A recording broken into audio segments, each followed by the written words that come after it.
Welcome to Om Times TV, a division of Om Times Media and Broadcasting.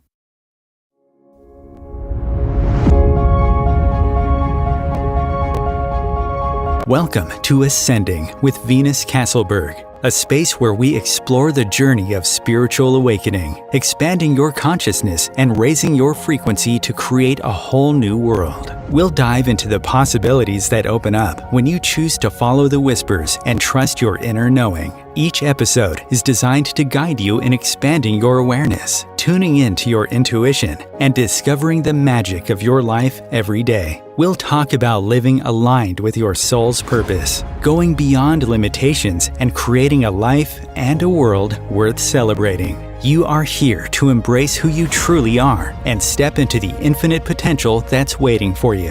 Let's ascend together. And now, here is your host, Venus Kasselberg. Hello, beautiful people. I am so happy to be here with you. This had to be pre-recorded today, so I can't take your questions live, but I would gladly answer any questions you have. You can always just put them in the comments, and I love seeing that some of you are out there watching now and in the future. So I think a lot of you, if you've been watching my show for a little while, have heard kind of my story, but there's been something that I hadn't really shared about was just, in the early days of becoming a clairvoyant medium, I doubted everything. I second guessed everything. As a matter of fact, I think I've second guessed a lot of my lifetime, just not really trusting myself, not really trusting what I'm aware of. And the early days having, crazy things like pink aliens show up and spirits of the dead and just things that the everyday people don't really see or don't really have in their awareness. So, I completely understand why some people think that they should be locked up. But I think a lot of times we think that we might be crazy and the opposite is true. So I know last month we had some guests on and that was kind of the topic. It was like, how do you know you're not crazy? And I think over time it just becomes this like a trust in the universe, a trust in yourself. Maybe it happens from, having a lot of confirmations at first. I know for me, that's in the early days, that's what I looked for. It was like confirmation or some sort of sign that what I was seeing wasn't actually made up in my mind. But I think a different way of maybe thinking about that too is like, for me, a lot of the things that I would think about or have go on in my mind, I couldn't have made up. I'm like, who makes this kind of stuff up? Like, it's not, what's the word? It's not as like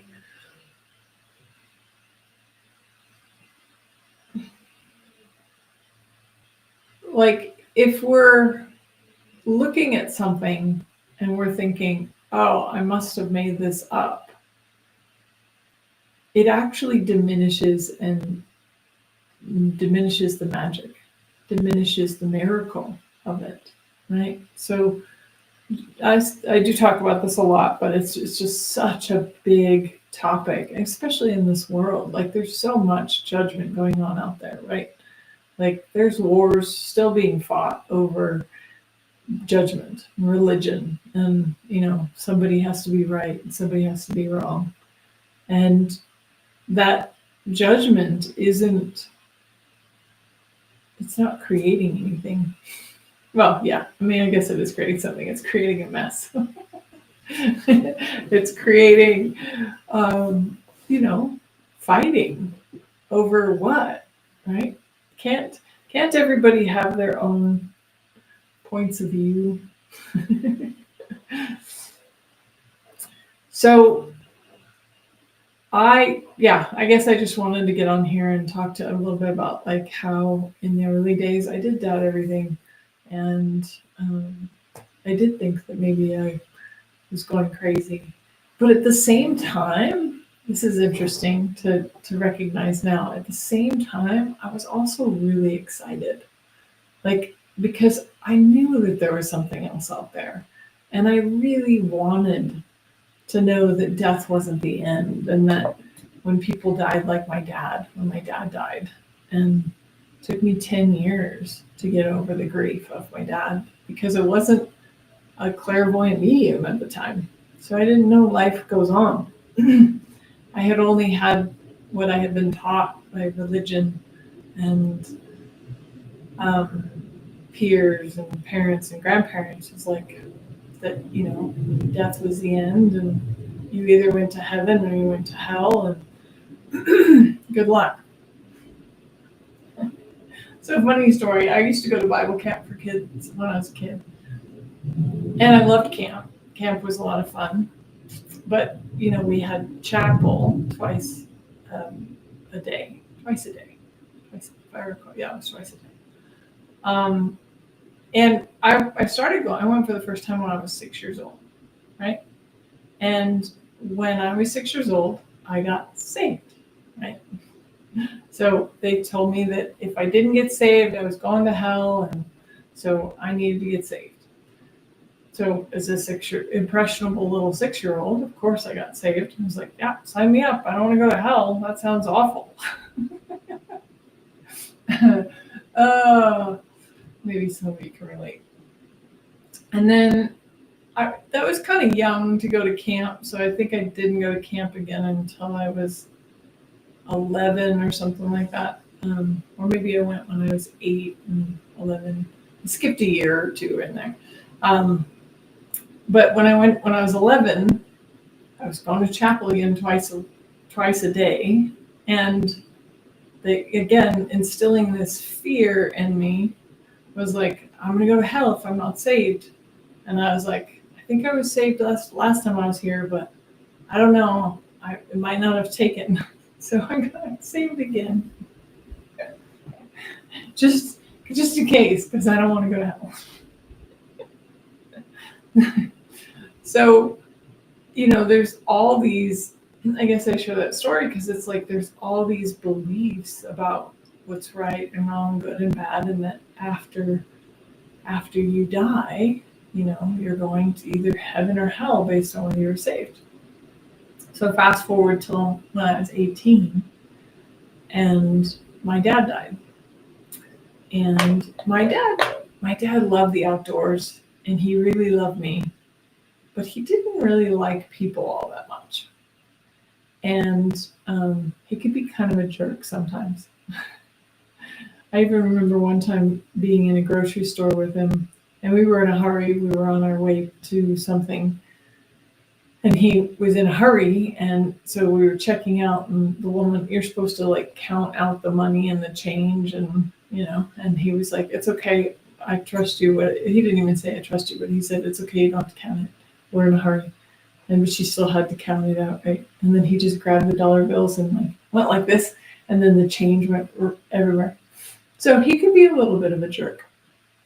And he, as far as I know, he never went to church, or there was no religion in his background. So when he died when he was 18, I grieved for 10 years because I thought my dad probably went to hell if it was based on whether he was saved or not.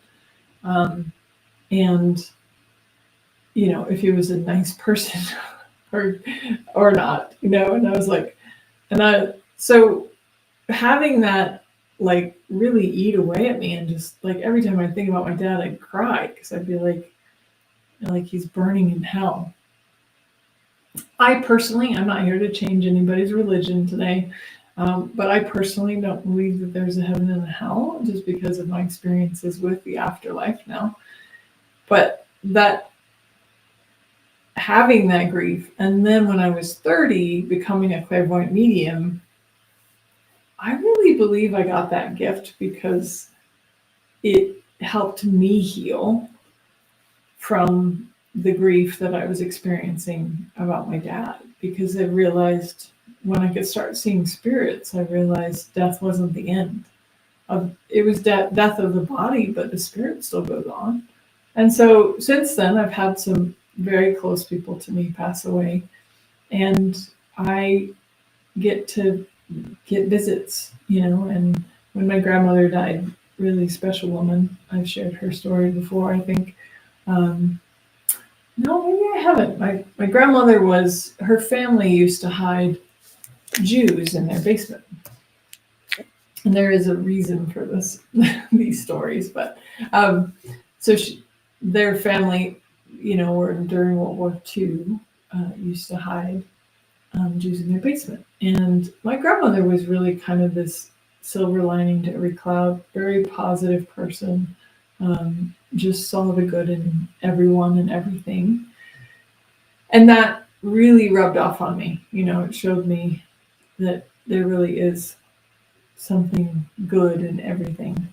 And I can look back at most of my life and most of my experiences, and if not all of them, and see how they worked out in my favor. Now, I will say they weren't always fun, and that, I'm not saying that my life has always been bubblegum, rainbows, and unicorns.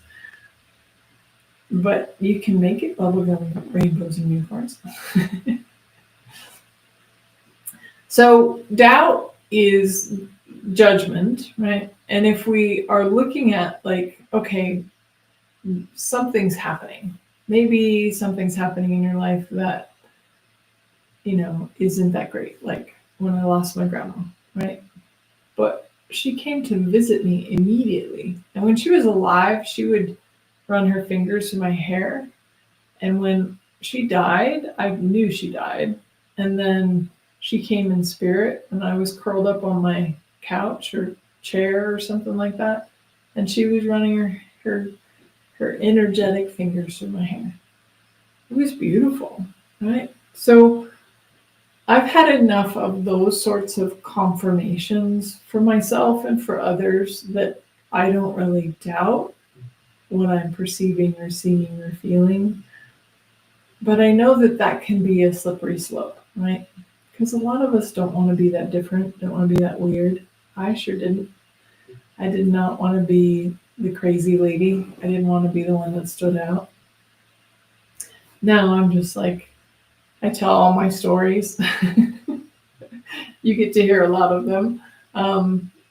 I've written a book, told all my secrets in my book. So if you ever want to learn about my secrets, just read my book.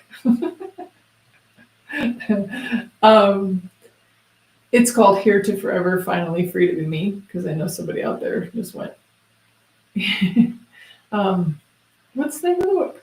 And you can get it on Amazon. But just this willingness to be different and to be judged by other people, but not judge yourself, not judge your own capacities. Right? I tried so hard to fit in, play the middle of the road, like literally the middle of the road. Wasn't too popular, but I also wasn't too unpopular. Like I was like right there in the middle, and I was friends with everybody, right? Friends with the popular kids, friends with the unpopular kids. I had no discrimination. I guess that's a superpower of mine. I've really spent a lot of my life not judging others, but I have spent a good portion of my life judging myself, comparing myself. Comparison is judgment as well. Did you know, maybe a little side note here, but I think it's still in line with what we're talking about. Did you know that you have unique capacities that only you can bring here? Because nobody else is you, right? You have your own unique expression that you're here to bring. But a lot of us are constantly, and I was like this forever, most of my life. I would look at the way somebody else was doing something and I'd be like, oh, I should do it that way. Or somebody was having some success over here and I'd be like, oh, I should do it that way. And I'd just be like constantly comparing myself, constantly judging myself, constantly looking at like what I was doing compared to other people. If I wasn't having some success with what I was doing, then I would, in my own definition of success as well, right? So then I would stop doing that and I would start doing something else. Why do you think I studied 25 different modalities?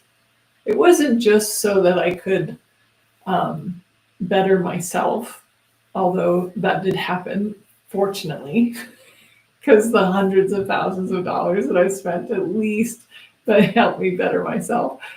But I was always studying the next thing because I thought that was the right thing, or that was the thing I was supposed to be doing.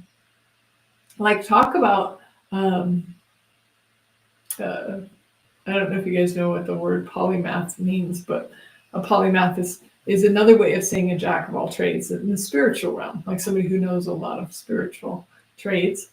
So that's probably me now, which is funny.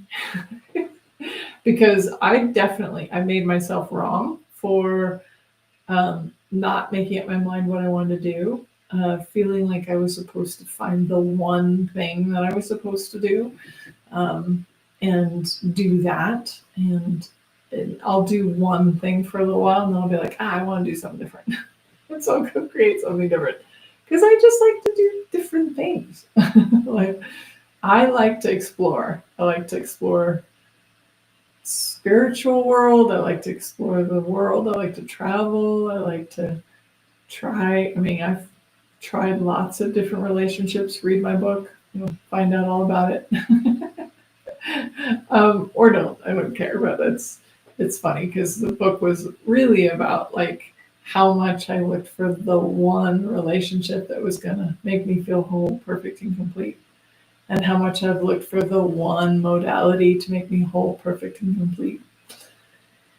And it's only, or the one place, like I've moved a lot too. So like looking for the one place that was going to make me feel whole and complete. Funny thing, none of those things ever made me feel whole and complete. I still always felt like something was missing because I wasn't at home in here. I hadn't come to peace with myself. I hadn't fallen in love with myself. I hadn't realized that I was whole and complete already within myself. But the doubt or the fears or the when we're looking comparison and all that stuff, we're looking outside of ourselves for what exists only inside of ourselves. You can only find it within you. You can't find it outside of you. It doesn't matter how many modalities you study or how many practices you do or how many friends you have or how much money you have in the bank. None of that will make you feel whole and complete if you don't know that you're whole and complete in here already. Everything else in life is a bonus, right? If you have great relationships, bonus. If you have somebody you like to talk to, bonus. If you have an animal sitting in your lap right now, I have a cat in my lap, bonus, right? But they don't make you who you are. Who you are is already in here. And then, oh, look, how cool to have people and animals and places you love and things you love. I can't tell you how many times I crawl in bed and I just love the way the sheets feel. And I love my bed. My bed is so comfortable, right? So how comfortable, how blessed are you when everything is a bonus? Everything is an addition. And that only came and only comes because I'm not perfect and I still fall into it sometimes, but it's less and less. Definitely the older I get, the less I care. The less I care about what other people think, less I even have a point of view. Like even my husband the other day, he was like, so what do you think about right before you fall asleep? And I'm like, nothing.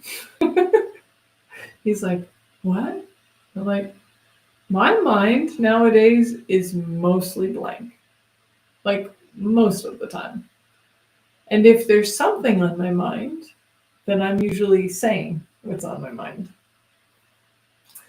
But that has come to me and I have 2 tricks for you. I highly recommend meditation. I know some of you haven't even tried it yet, or are resistant to it, or think that you have to quiet your mind. Quieting my mind did not come.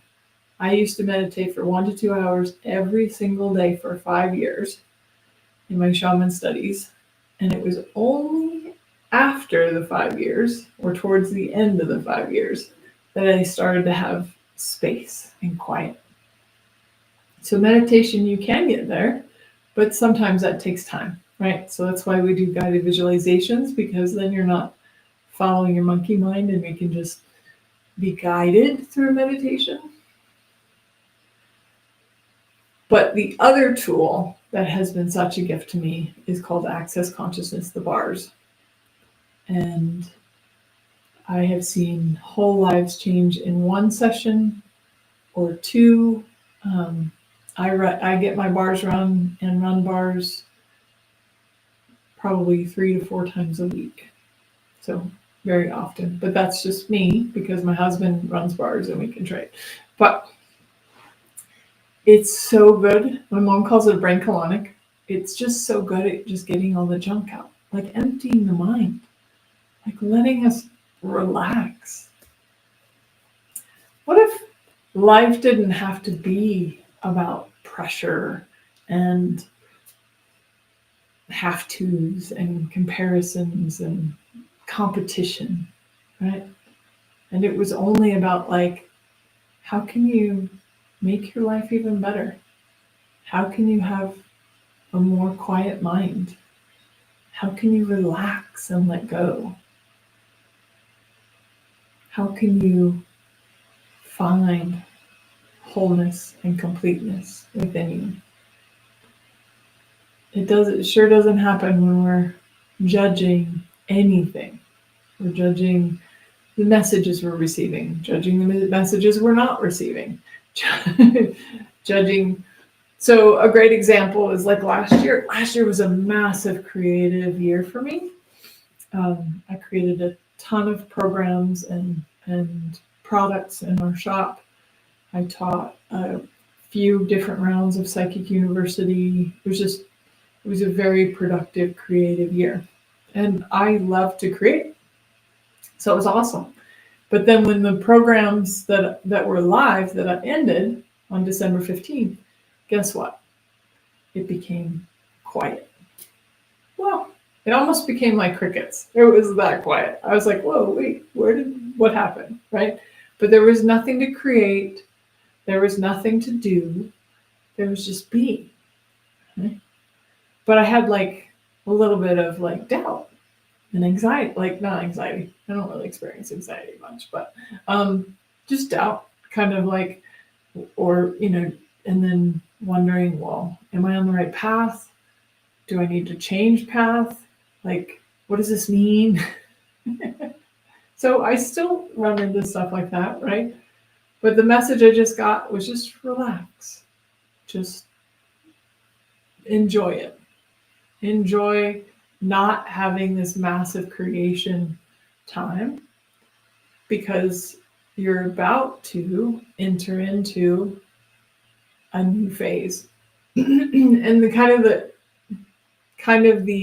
wasn't directly said to me, but kind of the feeling that I got was that it was about to get really, really busy. And that in that really busy, I was going to be grateful for having a couple of months of rest, right? And, there's different phases of the year of our lives. I'm fortunate enough that my birthday falls in the winter. And I just heard this from somebody else recently that apparently 2 months before our birthday and 1 month after our birthday is a death cycle. And death is the ending. But when you have an ending, then you have a new beginning. Well, isn't it interesting that my birthday falls in February? So that means all of winter, January, February, and March, is this death cycle, which is actually in the seasons a death cycle. Winter is a death cycle. And then when things die, then spring brings new beginnings, new, right? That new energy. So I'm excited because I actually can feel the energy of April already. We have some cool things coming. We'll keep you posted. But I'm like, oh, okay. So this rest period, this death cycle, this period of time is just giving me the energy to then, step into the new beginnings. Like the seeds are dormant underneath the frozen earth, for those of you in the northern hemisphere anyway. And as the seeds are dormant right now, there's this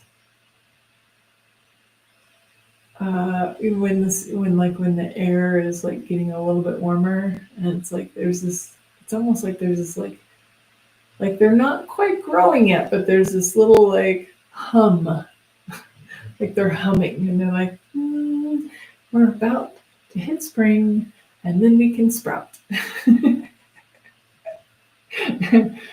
I'm cracking myself up today, so I hope I'm entertaining you guys.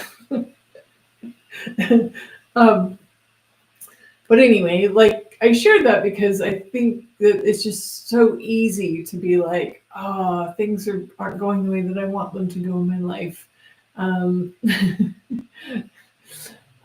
Things aren't, they're not moving fast enough. I love things to be creative, and I love to be exploring, I love to be traveling, and I love things to be going fast, right? And so when things are like slow down, quiet, calm, relax, maybe take another bath. There's not a lot of hiking in the winter. You can do some for sure. I like to ski, luckily, so that gets me outside, but still, there's just not as much outdoor activity for me. So it's like, okay, how can I be okay with whatever season I'm in right now and not judge it as right or wrong, good or bad? What if it's just the way things are, and then when things are meant to change, they'll change, and there will be spring again, there will be summer again, there will be fall, and then we'll be in another winter before we know it. I actually can't even believe it's already March, and like the first 2 months of the year went by super fast, and I just had this random thought. I was just like, wow, Christmas will be here before we know it. Okay. So we're going to take a short break. We'll be right back.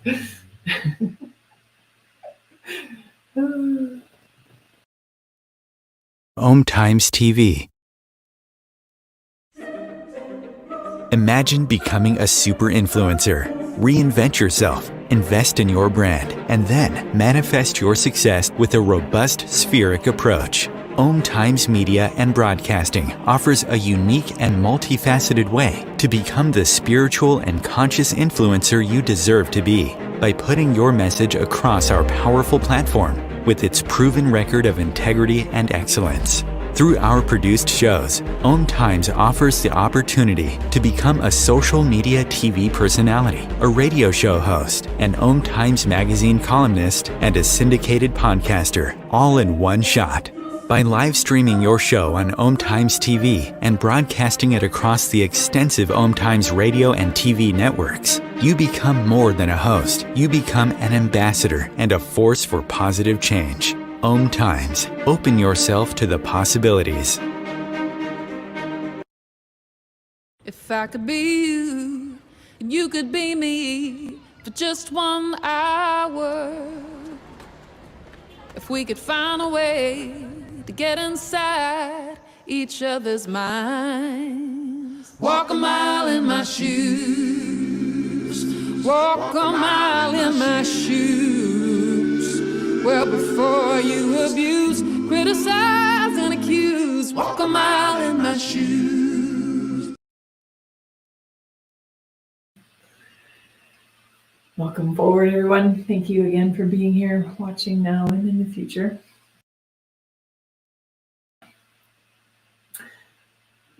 I was just thinking again about like how. So one of the things I want to talk about was like, so judgment kills what's possible. Meaning judgment actually keeps us stuck. So if you're feeling like you're stuck or you're feeling like things aren't moving, there's a great book. I know I've recommended it a few times because I just discovered it last year. It's called The Gap and the Gain. Absolutely excellent book. And I've said it a lot over the years because it's something that I've also really had to work through, is like letting go of judgment and finding gratitude, right? And he calls it the gap and the gain in the book. So meaning you can focus on something as a gap, like it's not working out, it's not going the way you want it to, there's something wrong with you, you're all messed up, whatever, right? All those judgments are gaps thinking. Like you focus on the gap, maybe what you've lost. I mean, we've all had relationships end and maybe some that we didn't want to end. And so there was like this depression, like because we really focused on what we lost instead of what was the gain, right? So we stay stuck when we're in the gap thinking, when we're constantly focused on what isn't showing up. What do I not have? Comparison. You know, what is that person doing over there? Why do they have a successful business and I don't? So that was a common one for me. But actually, truth be told, I know exactly why my business never like really grew until the last few years, was because I, one, was always in judgment and comparison, but I was also always changing tracks. Like I was like, I would do this for a little while and then be like, oh, I find a new modality and be like, oh, I'm going to do this. So I was like all over the place, like, oh, I'll try this one. Oh, I'll try that one. Oh, that must be the right one. Still looking for the right one, trying to avoid doing the wrong one. Is there a wrong modality? All modalities help some people, like in some way, right? But different modalities work for different people. So, but I was always looking for like what would fix me because I was fucked up, messed up. So if we can really see that judgment is the one thing that keeps us stuck, that keeps us focusing on lack, that keeps us focusing on what we've lost or what we don't have, then we can't ever be in the gain, right? We can't ever be in the gratitude. If we can look at everything as it's working out in our favor, even if we can't see how, and trust me, I've been through some very uncomfortable moments. I've lost some people to me. I'm very dear to me in life, in, you know, the death of their bodies, right? I've had all of that happen, but now I can see in different ways, each one, like the blessings in them. Yeah, was I still sad? Absolutely. But you can focus on the loss of it or what is the gain. So this is an interesting story I'm thinking of, but I used to be a really big hockey fan. I grew up in Alaska and my high school sweetheart was the captain of the hockey team. So that's where it started, right? And then fast forward and I get married to my first husband in Pennsylvania and he loves hockey too. And we have season tickets to the Flyers, right? And Wayne Gretzky was one of my absolute favorite players of all time. And my husband at the time got me a signed jersey, right? Now, you would have thought that maybe I would have kept that signed jersey for a long time. Well, for the amount that I travel and move and explore, I do not keep things for very long. I think owning this house is probably the longest I've owned anything. But I could focus on that I no longer have that jersey, and that maybe that jersey right now is worth a lot. But I gave it to somebody who was very special to me, and I know for a fact, or I'm pretty sure, we're not in contact anymore, but I'm pretty sure he still has it because he was a huge hockey fan as well. And like, how do I look at that? Do I look at like, oh, I don't have that thing anymore? Or, wow, somebody I really cared about has that thing, and he gets a lot of joy out of having that thing. It's all in how we look at it. So the saying, is the glass half empty or is the glass half full? It's just on how we look at it. But if you're looking at, like, say, your spiritual gifts, and they're not the same as somebody else, or you'd like them to be farther along than they are right now, or maybe you're like me, and sometimes you get a lot of messages and a lot of information, and then sometimes it just goes quiet, and then when it goes quiet, you're like, did I do something wrong? Notice how that's a judgment, right? And then that gets me stuck in the loop, instead of being like, okay, how about I just relax and enjoy this time of rest before things get crazy busy again, as I know they will, right? Springtime always brings new energies. And that energy of new beginnings.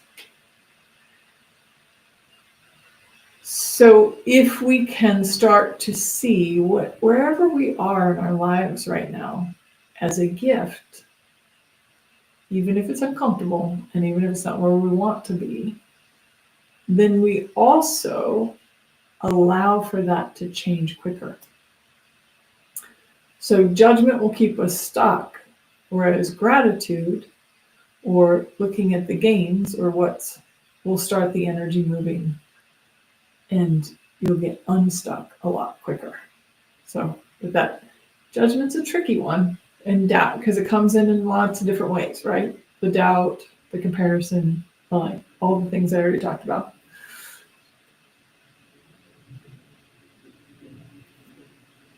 And if you'd like to expand your gifts and your spiritual gifts, or you'd like to have a spiritual awakening, maybe that's where you are on the path.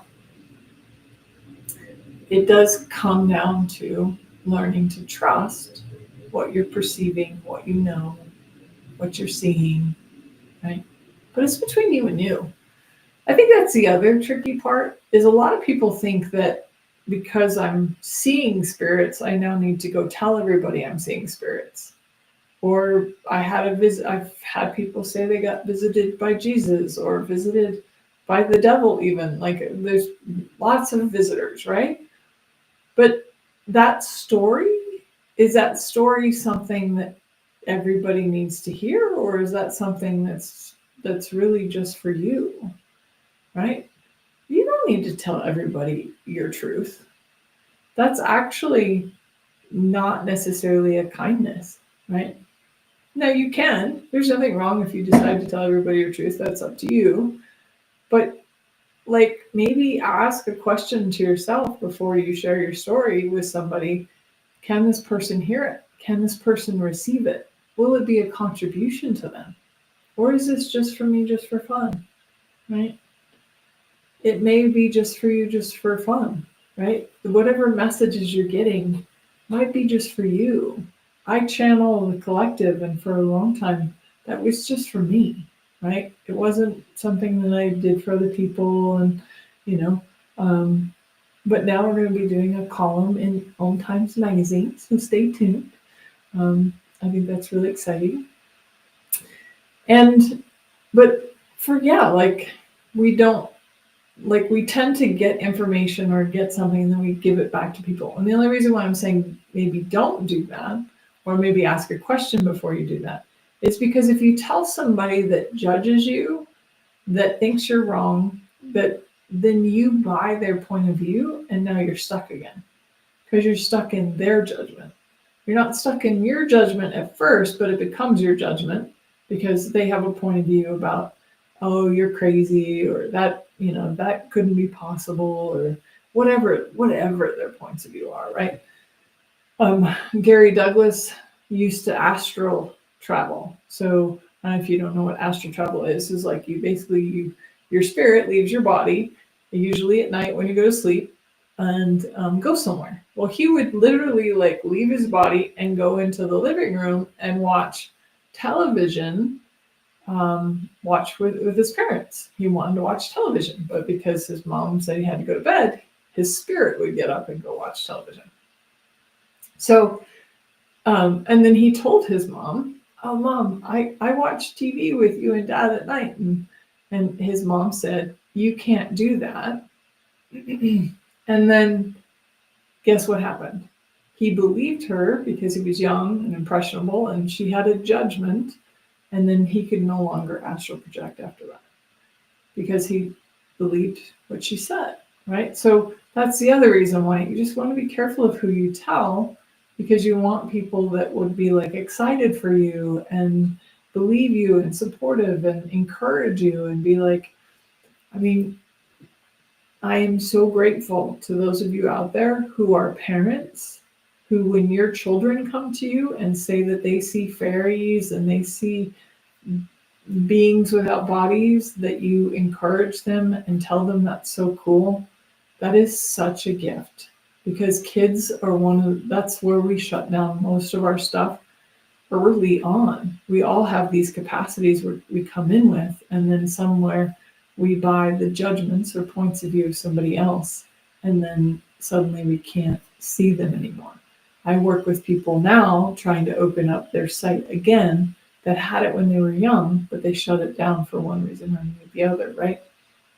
So thank you to those of you who are parents, and encourage your children when they come to you with magical stories that maybe to the mainstream people doesn't make sense, but it's real. And for those of you who are experiencing a spiritual awakening or seeing things for the first time, it's real. You're not making it up. And just make sure that you're telling people that can hear it, so that you keep getting encouraged and can be constantly staying in the game and gratitude, and not go into judgment and doubt and the gap.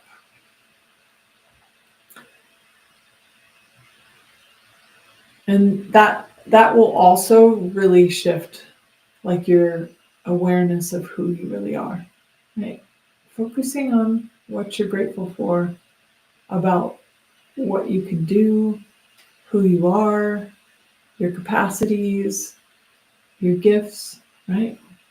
How many of you can ask yourself this question, but how many of you know that you shift a room when you walk into a room? Or that people come to you and tell you their stories because they feel better afterwards. Not because you're a therapist or you're there, but because you're just that kind of person that they're like, wow, thank you for listening to me and not judging me. That's a gift in the world. Right? What if not only did we not judge ourselves, but what if we just also stopped judging others? And having a point of view about what other people were choosing or not choosing. If you have magical capacities, be excited about it, but maybe keep it to yourself. You don't have to tell anybody right now. If there's a time and a place and it'll be a contribution to somebody, then awesome. But that's not why you have those gifts in the first place. What if you actually have the gifts and capacities that you do for your own healing, for your own awareness? And it's not meant to be out there for anybody else. At least not yet. Maybe it will someday. It took me years and years of having my own gifts and capacities before I started helping others with theirs and teaching Psychic University. But it was because I had to go through my own healing and transformation with it first. And then it became fun to contribute to others with their spiritual awakenings. So yeah, I think I just wanted to really get on here and encourage you to, if you're feeling stuck, if you're feeling like things are not moving the way that you would like them to move, you're probably in some sort of judgment about where you are or some sort of gap thinking. I highly recommend that book, The Gap in the Game. It's just a really good practical way of getting the difference when you focus on the gap versus the game. And we all slip in and out, like in focusing on what's wrong or what's not working, or, how it could be better, right? Instead of just being like, okay, maybe this is happening for a reason. One of the ways to look at it is like, you're always in the game. So either you're learning something or you're just in the game, right? So in the times when it seems like there's a gap, like let's say somebody passes away and there's a loss, right? The game is learning from that. Like, what can you learn from that? What can you gain from that? I know for a fact, I had just left for college when my dad, 2 weeks after I left for college, my dad passed away. But what I didn't tell you about that story was I was going off to college and I didn't have any money to go to college. So I was planning on getting a student loan. And at the airport, I asked my dad if he could help with college. Well, it turns out years earlier, my mom had decided to go back to college. And so he had put money aside for my college. And she asked if she could use that money for her college, and then she put me through college. And of course, my dad did. But then by the time I was going to college, my mom didn't have the money to put me through college. So I asked him if he could help me go to college. And he asked me how much it was. And he wasn't all that happy because he didn't have that money sitting aside for me like he had planned. And then 2 weeks after I went to college, he passed away. And on some level, years later, it wasn't right away, but on some level later, I was like, oh, that's how he paid for my college. I did get an inheritance and I was able to pay cash for my college.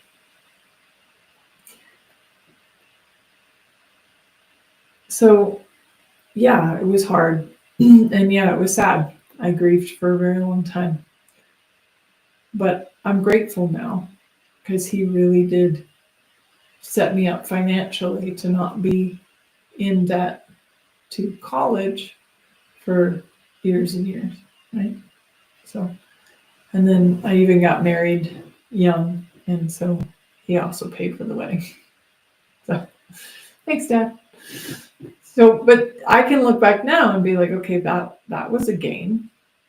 I would have rather had my dad, truthfully, but that doesn't mean that it wasn't still, didn't still work out in my favor, even though it didn't look the way that I wanted it to, right? So there's always a gain if you're willing to look for the gain. There's always a reason to be grateful if you're willing to look for what to be grateful for. And yeah, sometimes you have to dig a little, okay, I can't really see what to be grateful for here. So maybe I'll just be grateful. I'm going to be grateful right now that I have a kitty in my lap. She's sleeping. And every time I pet her, she purrs. Such a sweetheart. So, yeah. Right? So maybe it's not on that topic, but it's something that you can be grateful for. That it's tricky, right? It's like if you follow the rabbit down the rabbit hole and you're focusing on what's not working, guess what you get more of? What's not working. So that's why it's so important to pivot our point of view, to look from a different perspective and be like, okay, what is working right now? What is going right now? And it might be something small, like, hey, I woke up today, right? Hey, that's something to be grateful for. Some people did not wake up this morning, right? So what can we be grateful for? And what can we focus on that has us elevate our energy? And that elevation of our energy then elevates our capacities. It elevates our spiritual gifts. It expands them. It makes them even greater. The judgment, the doubt actually diminishes what you're capable of. And the gratitude, the gain, as you see more of what's possible, and then it brings you to the next thing. What's possible now? What's possible now? So when I found myself really in a lot of gap thinking, I was starting to get depressed. I couldn't see the forest through the trees. I was lost. I was doubting everything. I was confused. Like it just snowballed. Like I was feeling sick all the time. I was starting to feel ill. Like I just wasn't comfortable in my body. So many things feed that, right? I think you've all heard that story, like what happened, there's a wolf. I'm way paraphrasing it, but basically there's the wolf of fear, I don't even remember what the other wolf is, but we'll say the wolf of possibility. It's like, and which one do which one grows? Whichever one you feed. So if you feed the fear or the doubt or the judgment, or comparing yourself to others, comparing your gifts to others. Oh, my gift's not as good as that. That's a cool gift. I just see dead people. Or whatever, right? And then, or you could just be like, how cool. I have this capacity. I can see dead people. What else is possible? So great questions in Access Consciousness that I absolutely love. What else is possible, and how does it get better than this? And you can ask those questions when things are crap to elevate yourself, and you can ask those things when things are great to elevate yourself. So allowing yourself to be in more of a state of okay, universe, this was happening for a reason. Maybe I don't understand the reason why it's happening right now, but I'm going to be grateful for it because there's some reason behind it. And, how can I use it to my advantage? What's the beauty underneath this? Just lots of different ways to start looking for how to be grateful for it, how to elevate. I just love that word today. That's just how to elevate our thinking, how to elevate our spirits, how to elevate our energy. If you ever noticed that you are feeling down or you're feeling depressed, when people are down and depressed, where do they usually look? They look down. Here's today's trick. If you were ever feeling down and depressed, look up. Even just do it right now. Look up. Look up and see how you feel when you look up. I don't know about you, but I always feel better when I look up. And when I take a minute to just be like, okay, look up. Other ways to elevate the way that you're feeling in the moment. Maybe you're physically not feeling well. Drink a ton of water. Drink a quart of water very fast. And it enlivens the body, it oxygenates the body, it gets the cells moving, and it elevates the energy. So just some tricks to help get yourself out of the pit of whatever despair, fear, judgment, and to start to elevate yourself. And when you are being grateful, I know I already said this, but I just want to re-emphasize it. When you are being grateful, when you are in an elevated state, and you're like, okay, I have these gifts. What else is possible now? How does it get even better? You will be open to more possibilities. And I think in life, we all want more possibilities, don't we? We all want to feel like there's something else possible out there for us. Thank you all. Thank you for listening. Thank you for being here. Thank you for being you. I look forward to seeing you again next week.